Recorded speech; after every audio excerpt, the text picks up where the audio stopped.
मन को कंट्रोल करने की सबसे शक्तिशाली 5 विधि। क्या आपने कभी रात को बिस्तर पर लेटे हुए सोचा है कि आपका मन कितनी तेजी से भागता है, जैसे एक ट्रेन जो बिना स्टेशन रुके, बिना किसी मंजिल के बस दौड़ रही हो। एक पल में आप अपने बॉस की डांट को याद करते हैं, अगले ही पल किसी पुरानी गलती का अफसोस, और फिर अचानक डर। क्या मैं कभी अपने सपनों तक पहुंच पाऊंगा?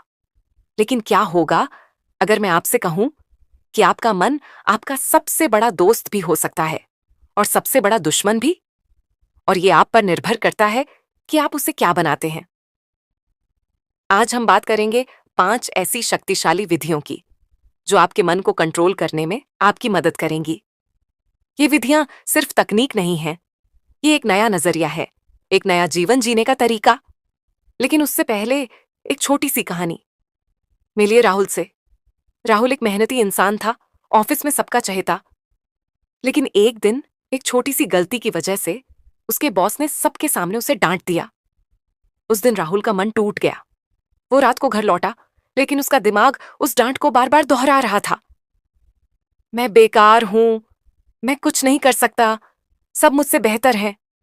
उस रात राहुल ने अपने मन को कंट्रोल नहीं किया और उसकी नींद उड़ गई। अगले दिन ऑफिस में उसका कॉन्फिडेंस कम था। उसने गलतियां की और धीरे धीरे वो अपने ही बनाए जाल में फंसता गया। क्या आपने कभी ऐसा महसूस किया है?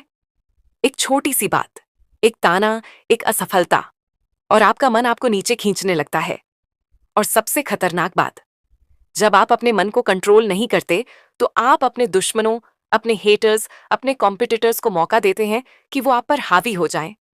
हर बार जब आप गुस्से में चिल्लाते हैं, जलन में जलते हैं या डर में पीछे हटते हैं, आप उन्हें जीतने का मौका दे रहे हैं। लेकिन क्या होगा अगर आप अपने मन को इतना मजबूत कर लें कि कोई भी आपको हिला ना सके? इस वीडियो में हम आपको बताएंगे 5 ऐसी विधियां जो न सिर्फ आपके मन को कंट्रोल करेंगी, बल्कि आपको इतना सशक्त बनाएंगी कि आपके हेटर्स, आपके दुश्मन और आपके कॉम्पिटिटर्स सिर्फ आपकी कामयाबी को देखकर चुप हो जाएंगे। तो तैयार हैं? चलिए शुरू करते हैं। विधि 1, स्वयं की जागरूकता, अपने मन का अलमारी साफ करें। पहली विधि है स्वयं की जागरूकता। इसे समझने के लिए अपने मन को एक अलमारी की तरह सोचिए। उस अलमारी में कुछ कपड़े पुराने हैं, कुछ फटे हुए, और कुछ ऐसे जो अब आपकी पर्सनैलिटी से मेल नहीं खाते। लेकिन आप उसे बार बार खोलते हैं, वही पुराने कपड़े पहनते हैं और फिर शिकायत करते हैं कि आप अच्छे नहीं दिख रहे। ठीक उसी तरह हमारा मन भी पुराने विचारों, डर और नकारात्मक आदतों से भरा होता है। और जब तक हम उसे साफ नहीं करते, हम अपने हेटर्स को मौका देते हैं कि वो हमारे कमजोर पलों का फायदा उठाएं। मैं आपको एक और कहानी सुनाता हूं। नेहा एक टैलेंटेड ग्राफिक डिजाइनर थी, लेकिन उसे हमेशा लगता था कि उसका काम उतना अच्छा नहीं है जितना उसके सहकर्मी सोनम का। हर बार जब सोनम की तारीफ होती, नेहा का मन कहता, मैं कभी इतनी अच्छी नहीं बन सकती। एक दिन नेहा ने फैसला किया कि वो अपने मन को समझेगी। उसने एक डायरी ली और हर बार जब वो जलन या असुरक्षा महसूस करती, उसे लिखना शुरू किया। उसने देखा कि उसकी जलन सोनम से नहीं, बल्कि उसके अपने डर से थी। डर कि वो नाकामयाब हो जाएगी। जैसे ही नेहा ने इस बात को स्वीकार किया, उसने अपने काम पर फोकस करना शुरू किया। धीरे धीरे उसकी डिजाइन्स बेहतर होने लगीं और एक दिन उसी बॉस ने नेहा की तारीफ की जिसके सामने वो पहले डरती थी। तो स्वयं की जागरूकता कैसे विकसित करें?